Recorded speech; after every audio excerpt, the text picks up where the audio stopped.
பிரியமான தோழர்களே, உலகத்துல மனுஷனுக்கு வேதனை, நஷ்டம், கண்ணீர், நோய்கள், சாவு, இழப்பு எல்லாம் நடக்குது உலகத்துல.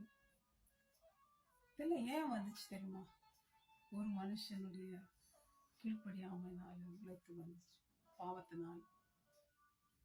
தாவீது சொல்றாரு, அவருக்கு பலன் இல்லாமல் போகும் வரைக்கும் அவர் அழுந்தார். அவ்வளவு கஷ்டப்பட்டிருக்கார். ஆண்டவர் பைபிள்ல பார்த்தோம்னா நிறைய பேர் கஷ்டத்திற்குள்ளாக இருக்காங்க. யோசேப்பு ஜெயில கஷ்டப்பட்டிருக்காரு, பவுல் கடல்ல சிறையில, பீட்டர், ஜெரமியா, இயேசு கிறிஸ்து நமக்கு மேல கஷ்டப்பட்டிருக்காரு. அவர் சிலுவையில் அவ்வளோ வியாகுலம்.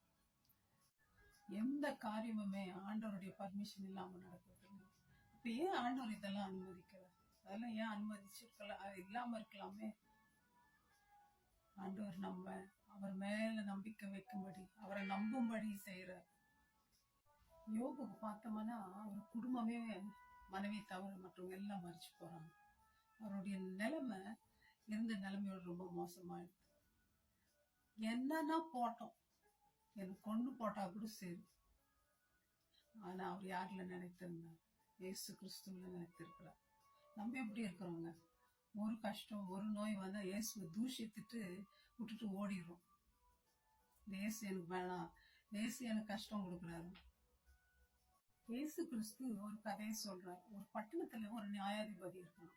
அவன் தேவனுக்கு பயப்படுறதில்ல, மனுஷனையும் மதிக்கிறது இல்லை. அந்த ஊர்ல ஒரு அம்மா விதவை, தனக்கும் எதிராளிக்கும் இருக்கிற அந்த விஷயத்துல எனக்கு நியாயம் செய்யணும் போல வெகு நாளா கேக்குறாங்க. பதிலே கிடையாது. ஒரு நாள் இவன் என்னன்றான், இந்த பொம்பளை டெய்லி என்ன அலட்டுது, இது நம்ம கிட்ட வராம இருக்குது, கண்டிப்பா இதுக்கு என்ன செய்யணும், நியாயம் செஞ்சே ஆகணும். நியாயம் செய்யற நீதிபதியே நியாயம் செய்யணும்னு மனதிறங்கி வரும்பொழுது, நியாயமுள்ள நீதிபதி இயேசு கிறிஸ்து கிட்ட இரவும் பகலும் கண்ணீரோடு ஜெபிக்கிற நீதிய பொறுமையா நம்ம இடத்துல இருந்து நமக்கு நியாயம் செய்யாம இருப்பாருங்களா? உங்க கஷ்டம் அப்படியே இருக்குமா? நான் சொல்ல, வேதம் சொல்லு, இயேசு கிறிஸ்து சொல்றாரு, என்ன கஷ்டமானாலும் இருக்கட்டும், உங்களுக்கு நியாயம் செய்வேன்னு சொல்றாரு. நீங்க நம்புறீங்களா? சீக்கிரத்திலே உங்களுக்கு நியாயம் செய்யறேன்னு சொல்ற. நம்புறோமா?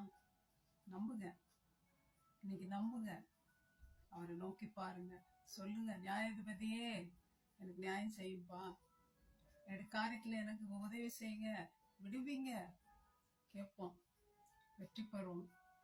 அவர் ரெடியா இருக்கிறார். நீங்க ரெடியா? Come on friends, let's go to Christ. Thank you, bye bye.